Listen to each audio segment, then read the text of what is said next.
everyone. Welcome to the Real Estate View. We are so excited. Hello, Summer, also. I am Miki, your co host, and this is Kim and Lorraine. Hello, Hi, ladies. everybody. Hello. Summer where? Where's Summer? In New York? Where are you? Baltimore? In Washington. Isn't it summer for you? I see you with this sweater. I'm sorry. Summer by the date, but not actual summer by weather. Is But it it's that okay. cold? Yeah, it's pretty chilly. But Wow. I'm we sorry. had summer a couple of weeks ago. It's true. I felt like it was over. I'm like, oh my gosh, fall is here. But it's not even actual summer. But yeah. I think the seasons are a bit confused themselves. I mean, They because are it's nice during the confused. day, then it drops at night. So, it's still they're still catching up. They're still coming out of quarantine on their own. The seasons are figuring it out. So, yeah. How's everyone's But week been? every weekend was good. As we're talking about summer and then we're thinking about, I don't know about in your states, but I know New York, they've basically lifted most of the restrictions that we had here, Mhm. right? So there's no more capacity restrictions in restaurants, and people are starting to have more in-person gatherings and things like that. So I think it should be an interesting summer, but I also feel with things opening up, with the summertime, it being nice outside, everybody wants to be outside.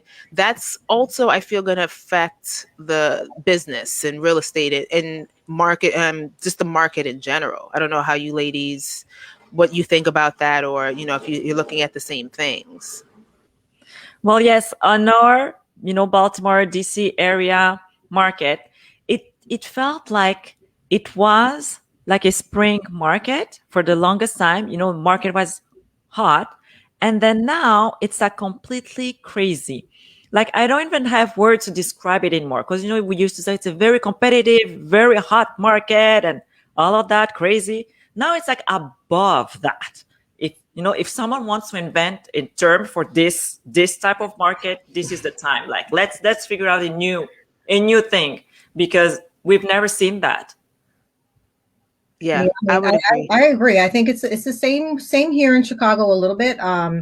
For the most part, what I have been noticing is that a lot of properties have been coming back on the market. So they were all snatched up a couple of months ago, and I guess going through the escrow process, for one reason or another, things have changed and now they're back on the market. So I'm not really even sure, like what's happening here with that. That's really interesting. And, I have a quick question came to my mind as you mentioned that. Like, do you think that's because I'm noticing that as we're in a seller's market, or when we're Yes. talking about real estate, most areas are in a seller's market, Right right? now in the US, which Yeah. is really Yeah. crazy, right? It's like Yeah. out large, wherever I go, people are saying that, and I can see the numbers. So, we're not making this up. Like it is real. And it's usually not that universal, right? Like you Yeah. might have certain Mm, pockets of the mm. country that are a seller's market, but the whole country being in a seller's market, I mean, obviously I attribute that a bit to quarantine and people wanting their own space more so now. I mean, being in New York, we have a lot of high-rise buildings, right? Or we have a lot of large apartment buildings. So essentially everyone's living on top of each other. And I feel like the quarantine sort of prompted people to be like, you know what? Now's the best time for us to get a backyard, or now's the best time for us to have more space. And maybe that's contributing a little bit more to the seller's market. But the question I had for you, Kim, in terms of, properties coming back on the market, do you think that's because since we're in a seller's market and since it seems like a lot of properties are going over asking, that maybe these properties aren't appraising for these values that they were selling Mm. at, and they're coming back on the market? Or maybe people are just, putting in offers just to get the property, but then they can't close. So I just be curious to know what your thoughts are on that. Well, I mean, I can say that's probably one of the reasons, definitely for sure, because I know some of the properties that I've been tracking, because you bookmark them to see what the outcome's going to be and what they ultimately sell for, because when you're looking at them, they do need a ton of work. There's a lot of properties out here, especially on the excuse me, the south side of Chicago that needs a lot of work. So when a property is on the market and they're asking 95,000 for it, and when you look at it a couple weeks later after it closes, you'll see that it's sold for maybe 20,000 over asking, and you're like, wait a minute, how is it selling for 20,000 over ask when it needs so much work? But for the most part, some of the ones that's coming back on the market, I do attribute it to the fact that there are some people, maybe not even investors, or they could be investors.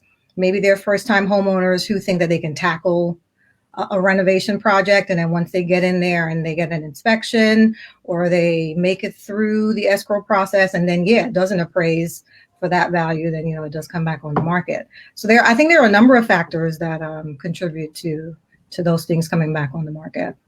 Yeah, that makes a lot of sense. So Lorraine, if I can piggyback on that, we had a house that we were selling spring. Yeah, that was in spring. And it went above asking price, like 20K, I think. That was the closing price. And the potential buyers, there were 3 of them. They were really in good competition there. They had in their contingency that they were going to pay for, if ever the appraisal came back, at value, they will compensate with their own money. And so they were putting that in their contingency, which I thought that it was very, crazy, because you're buying a house that the bank is saying it's worth this, and you're like, I'm fine with it, I'm just adding on top. So we do have those type of clients right now that are just willing to go for it and have those houses, which is good for you when you are the seller. You appreciate them. Right. When you are the buyer, it's a very, very different stories. My real estate partner, Aisa, is a realtor as well. And, she can make 20 offers for her clients and not get the property. Right. And sometimes they go above 50K above the asking price. Wow. And still won't have the property. Wow. Yeah. And that's a really interesting point that you just made about that example, that they, even if the property didn't appraise for a certain value, they were going to put their own personal funds. Yes. To me, that sounds like someone who probably lost out on a lot of offers or a lot of houses, yes, like you just said. And they were like, no, we're not, this is not happening with this house. We are getting this house. That's a strategy that, that's very interesting. And, and these are people that are probably going to be staying in there for a long time. So they're going to be, this is not to say that it's their forever home, but they're going to be in there for at least 7 years. So they're expecting to, for the market to appreciate, for them to recoup. But as an investor, I don't see an investor doing no, like we don't do that. We can't do that. We move on to the next one. Like, okay, guess this wasn't meant for me. Got to go on to the next property, because then it's not we have a different mindset as investors, right? And as business owners, because we're not at that, or at least most of the time, we're not going to be that emotionally attached to the property to say, oh, okay, if the bank is telling me it's not worth this much, I'm going to buy it anyway. That is more, I would say, of a retail sort of mindset. And that's totally fine, because I can understand how hard it can be just to find a house. Like if you're shopping for a home and this particular house has all of the amenities and all of the bells and whistles that you're looking for, and in a seller's market, I can see why a buyer would be like, no, we'll pay whatever. And just give me the house. The truth is there's a shortage of houses, right? Yes. There's a shortage. And so what can the person do? They will remove everything. They don't ask for inspection anymore, which is fine for me when I sell the house, right? But it's not contingent on inspection, on anything. And so it's just, you're like, well, how are you protected with your house finally? Hopefully you're getting all the insurance that are needed. Mm-hmm. But it is a very, very strange market to navigate.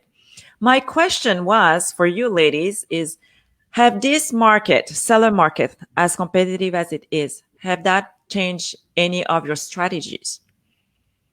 Did that play on how you've adjusted? Because we had to adjust to that. So I'll kind of start. So obviously you ladies know that mostly my focus is on mortgage note investing. And so it being a seller's market actually plays a little bit better into my strategy, because when I'm looking at purchasing notes or and I won't get too much into the strategy right now, but essentially you have performing and non-performing notes. And so when you're investing in a non-performing note, which essentially means that you are purchasing the debt associated with the property, but that particular borrower is no longer making their payments. So as a mortgage note investor, you are essentially resembling the bank in the investment. So in a traditional real estate investment transaction, you have a buyer and a seller. But then similar to what we've been talking about, most of the time, a borrower will go to a financial institution, a Chase, a Bank of America, Wells Fargo, whoever, to take out a mortgage. So when you're investing in a mortgage note as an investor, you are now replacing that Bank of America or Chase or Wells Fargo in this transaction.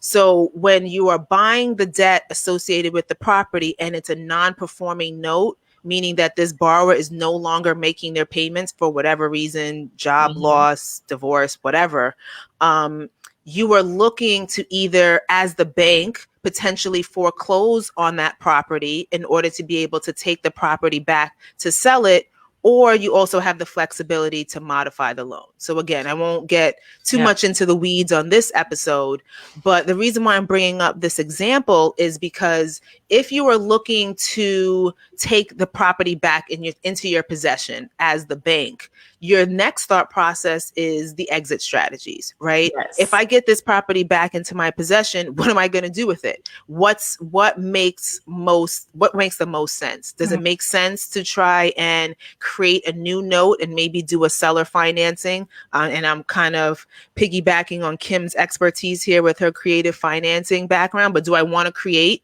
a note and maybe do seller financing? Do I want to rehab it? I mean, going along with your experience, Miki, and the team that you have, do I want to rehab the property and then maybe sell it retail?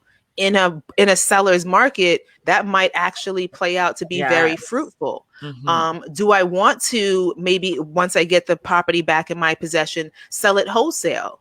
I mean, we've already kind of touched upon this, but in this market, it being a seller's market, there's even less inventory for investors or for cash buyers. So just those three scenarios, it being a seller's market, the seller's market enhances all of those exit strategies. So I look at it a bit differently when I'm looking at property from a mortgage note investing standpoint. And I'm sure you ladies can both touch upon what the effects are from a more retail standpoint or from a rehab standpoint, how the seller's market is affecting business.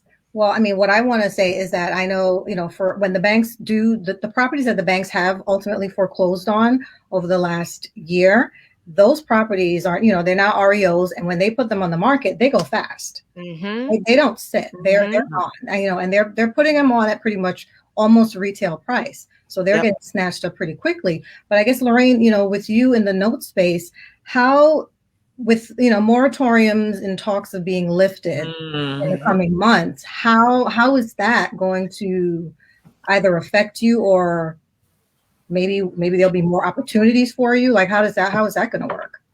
And that's a really interesting question for a couple of reasons, because I didn't even really realize, because when I think moratorium, I think a couple of things, actually. I think, okay, there are going to be tenants or borrowers who are going to be hopefully receiving the needed relief that they need, right? Obviously, the country has gone through a lot in this past year and a half, and people in general have gone through a lot. So I understand the need to have some sort of program in place to help those folks. Got it. But then I also obviously think of the landlords and the investors who, by the way, are not made of money, just for everyone out there. They do need the rent. Yeah, they do need the rent and the mortgage payments to be able to pay their bills and pay whatever's associated with the property. So just want to put that out there. And you have to add, like, the bank doesn't accept your COVID, right? Right, Like the bank right. won't say, The "Oh, bank does not you say landlord, right?" IOUs. Yeah, Yeah, yeah. We exactly. didn't have the moratorium on the banks, like it didn't apply to landlords. Exactly, exactly. And so so I'm happy to hear that even though I think that was the initial premise behind moratoriums, it has since been slightly adjusted to now take into account the needs of landlords and creating and I should know the official name for it, but there are programs in place to There are, provide assistance directly to landlords who have tenants who are not paying. So when I'm thinking about the moratorium, it also takes into account other things. So I was talking with a potential JV partner yesterday, right? And they were explaining to me that they have a property where they have tenants who are paying, but the moratorium also kind of puts stipulations around what needs to be done to the property. So for this particular investment, the grass needs to be cut. And I know there are places around the world, or excuse me, around the country, who are very particular about grass. In New York, we're not that concerned about grass. I mean, we don't really have too much, but a little bit of yeah, it. we only have a little. We're not that worried about grass. So it was interesting to me to find out that although the moratorium protects people who can't pay their rent or their mortgage, it also hinders people from being able to take action against their tenants for things that they're not doing. Again, let me give an example. So this particular property, the grass needs to be cut a certain length or whatever, and this was part of the agreement that the tenant signed. Mhm. But because there's a moratorium in place, and different places around the country are extending or cutting off the moratorium. So here in New York, I believe the moratorium is extended until the end of this month, end of June 2021. But there are other places that either ended in May or April, or have extended their moratoriums till September for right now. Like and then sorry, I'm sorry, here in Illinois, they extended it as yeah. well. So then, okay, so now we're extended to September, but then what does September lead into? October, which leads into fall and cold weather. So more likely than not, is going to get extended again, because nobody wants to be responsible for kicking people out of their homes in the dead of winter, or when it's, Right. snowing or raining outside. absolutely, yeah. So the moratorium conversation can go a variety of different ways, just depending on where you are. And I'll just wrap it up by saying this, that it doesn't only just affect the rent or the mortgage, but it affects other things that go on around the property. Like, let's say you signed a lease to own, or excuse me, a lease option, and you're responsible for, I don't know, taking out the trash, or again, cutting the grass or whatever. That moratorium can essentially put that task at bay until it's lifted, which is crazy to me, because I thought, in my mind at least, that the moratorium was really just there to help people who can't pay their bills. So there's a lot of different layers, I feel, assigned to this moratorium, both good and bad, unfortunately. Right. I know here in Illinois, it's been extended until at least the end of August. For now, we don't know what's going to happen after that. But our governor also signed into bill where you won't be able to until 2022 if you're under I'm trying to remember what the bill was for. Evictions, actually, yes. Yeah. If you've been evicted, you cannot. The bill, it states that you can't. It's for until 2022. Landlords can't check that. What do you mean? So, okay, so like if you are, let's say you're trying to screen a potential new tenant, you're saying that I can't check this potential tenant's history to see if they've been evicted, even if the eviction has nothing to do with the pandemic. So, like, let's say they were evicted for non-payment like 3 years ago. I still can't check until 2022. Well, not 3 years ago. There's a time period. It's from March of 2019 up until March of 2022. So between that time period, there's no, the records are sealed if anybody's been evicted during that time period. So that kind of puts a strain on landlords, because there's no way for us to check. to see, if the tenant has been, delinquent. So, I Wow. mean, it kind of makes it a little bit more difficult. It Yeah. does. It does. I know Yeah. that for us, we've been very, very lucky and blessed with our tenants. Like one of them wasn't paying, but because, and then here again, it goes with the screening of the right tenant for your place, where they were, it's a nice gentleman, and he was very straightforward. This, the minute he lost his job, he reached out and say, "Listen, this has happened," and then he was just paying whatever he could pay until he got another job, and then he's catching up now on his rent, which we understand. And I want just to say that we are not landlords are not greedy.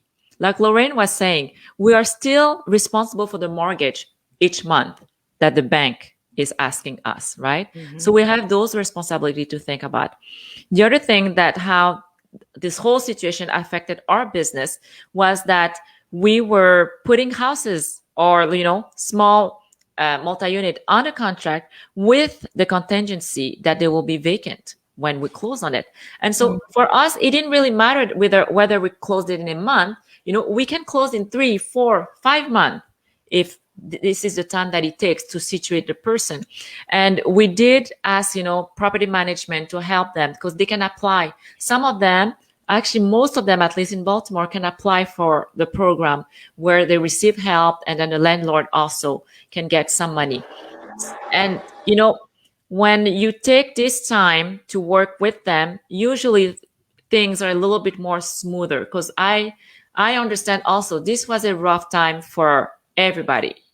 Whether you're a landlord or you're the tenant, no one is really truly happy in that situation. And just working with the system and trying to figure out a fair way for everyone, if fairness can be done. But then at the same time, you will always have the bad apple, the one who wants to take advantage, and the one who, and so that's very regretful that things like Yeah. this are happening. Right. And then with that law here in Illinois, there's no way for landlords to find out who those bad apples are. Yes. That's Which is crazy. hard, which is Very, really, very hard. well, it makes it super risky then to be a Yeah. landlord. Just imagine, like, you have no idea.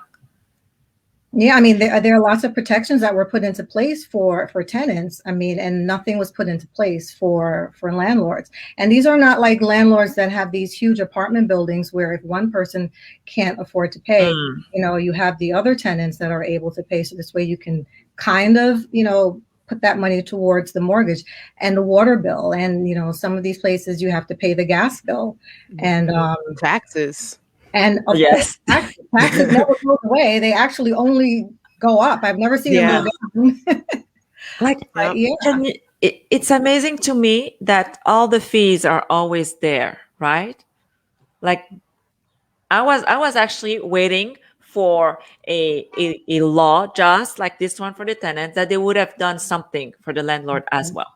Like, I was sure that they were going to do that. I was a little bit surprised that nothing happened for the And, landlord. and with most of these programs that they put in place for the tenants to get the monies over to the landlords, the tenants and the landlord have to sign these documents. And then once you do sign the documents, you can't ultimately evict the tenant because now you've taken the funding. Yes. So I mean, it's good. It works for the tenants who legitimately lost jobs and weren't able to pay rent, but for the ones who were still working and chose not to pay the rent because they knew that there was no recourse, that kind of sucks. Yeah. And I'm wondering, and maybe both of you ladies can kind of touch upon this, but given how they're stacking the odds for the most part against landlords, like, do you think, or have you seen that it has provided an increase in people wanting to sell? So combined with it being a seller's market, and then now you have landlords who essentially are kind of being squeezed or stretched too thin, however you want to look at it. Do you think that that's bringing more tired, as we like to term it, tired landlords, or forget the other word I want to use, but anyway, do you think that's bringing that more into the market right now? So for us, definitely, like, we do have those tired landlords and they're just, they're almost begging, like, Yeah. take my property, take my property. And I'm like, I do want to take your property, but let's figure out the situation of this person first. Like, whether they go on a program, it's fine with me. If they were good tenants with you, they'll be good tenants with me. But if we can't, if they don't want to go, if for some reason they can't have the program, then I don't want to be in your shoes either. Right.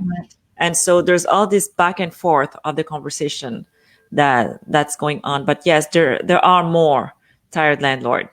I And I agree. feel, yeah.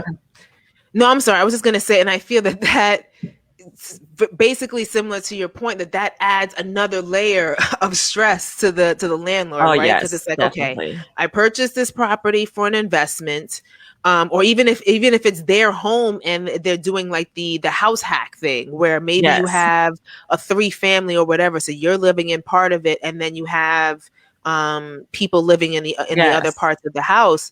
But now, okay, so I have this house. I'm not receiving as much money for it as I technically need to or should be receiving for it in order to keep up with the bills. And then now with everything going on, I can't kick them out. They're not paying me. And then now it's even challenging for me to sell the property because, like you said, no one wants to buy a property with tenants that aren't paying. Like who Yes. wants to essentially pick up another person's quote unquote headache? Yeah. So that Challenging makes it for even them. tougher. Yeah, challenging for them not to be able to sell it, and also their credit's being affected. Yeah. So Yeah. when you're finally able to breathe, to get your head above water, now you have to deal with, oh, my credit is shot. You know? Wow, I didn't even think about the credit. Me either. But you're right, Kim. That's so true. And then a lot of things are changing with the credit system. So Yes. I mean, I think we're getting into I don't know, FICO 10 or whatever number we're up to. But because of this pandemic, it feels like they're trying to take advantage of things that are actually hurting people, because you changing the credit system in the midst of a pandemic, when a lot of people were struggling and a lot of people weren't able to necessarily pay their bills. So now you lowering their credit score because they might have been late on a payment, or maybe they started putting more expenses on their credit card. So now the utilization rate went up, or their DTV, their debt to value, or all of that is going up. So then now they're going to be paying even more. Maybe their interest rates are going to now increase because their credit their credit score went down, or maybe they have to pay more for certain things, because a lot of things are tied to your credit score. So that was actually a really great point that you mentioned that I didn't think about either. That these folks, their credit is being harmed, and that springboards into a whole bunch of other different things. Just I mean, and that's why we've kind of transitioned into creative finance, where we're able to take on, to help these sellers who need to sell. I mean, I've been speaking to this one gentleman. He's 75 years old, and he and his wife own this one little house, and they rented it out. She's in a nursing home, and the tenant just stopped paying. The tenant hasn't paid since last year. Oh, wow. Yeah. And he's like, he doesn't know what to do. So we've been talking with him, trying to sort things out, but he's literally like, here, take the house, take it. Yes. Well, for some of them, they were like, just take the house. And I'm like, no, I can't take the house. No, because your house comes with a non-paying tenant. I know. I was like, no, you have a squatter in it now. Professional one. Yeah. This one is really, really a professional squatter. Like, we've bought houses squatter, but this one, I know our capacity, and no, we don't want to be the one dealing with this. And, then the house is going to go in foreclosure, and there's just so many things that comes into play. Yeah. I don't think tenants really think about that. They just think about, their immediate needs, and I can take advantage of this situation. I don't have to pay rent. But there's a big picture, because one day you will ultimately own your own home, and you'll see all of the things that needs to be paid for, and you're going to be like, oh my gosh, why did I do that? Right. Yeah. Let's hope that realization comes, because I just I just feel like there are some people out there, they'd be like, okay, this is a landlord. They have all the money, so they can afford for me not to do X, Y, and Z. And that it just really is not the case a lot of the times. So Yeah, agreed. No, it's not the case. but Well, that was a yeah. great conversation, ladies. I agree. And I think as things start to open back up, and I think we can even continue this conversation, and maybe as we go through our Yes. own experiences, trying to come up with some sort of solutions for these people, because I mean, we really are here to help folks, but it just makes it more challenging when you have these certain obstacles in place that Yeah. prevents you from really helping people how you would like. So to be continued, I would say. To be Yes. continued, especially To be after August, continued. once things kind of, because I think most of the states are probably on the same page as far as, either end of July, August, going into September. Mhm. I know here in Illinois, even though even if they do lift it at the end of August and September, like Lorraine said, the coming months, it's winter's coming. So Well, yes, Mhm. it takes time to evict, yeah, there's no evictions in Illinois during the winter No, season. us either. So Yeah. you're looking at about a year for anything Mhm. like that to take place. Yeah. So yes, to be continued. Any Absolutely. final words? I would say to the landlords out there, stay strong. There's hopefully going to be some more light at the end of the tunnel. But I probably would also suggest maybe just looking at what's available to you. I mean, I know we mentioned the rent assist program. That's probably not Yes. the official term for it, but that's there to help. But I'm sure that there will be other programs or other alternatives to help everyone kind of get through this situation. So just keep plugging away and trying to find what's available. Yeah, I mean, stay strong, and when there are people out there that's willing to help, that's available to help. Investors are there. I know investors get a bad rap, but in situations like this, it's good to speak with an investor, somebody who's experienced with these types of situations, who can step in and offer some assistance. We Agreed. are a solution provider. We will go if you need help, your tenant need help, provide the help of going and researching the Yeah. program. And sometimes they might need your physical help of literally going and writing those documents and applying for them, all of Mhm. that. So it might be worth it to go the extra mile of just figuring out something that will work for all of us. Yeah, it's great advice, ladies. Great advice. Well, until next week, know your why. Know your heart. And know your purpose. Great seeing you guys. Bye. Bye. Bye.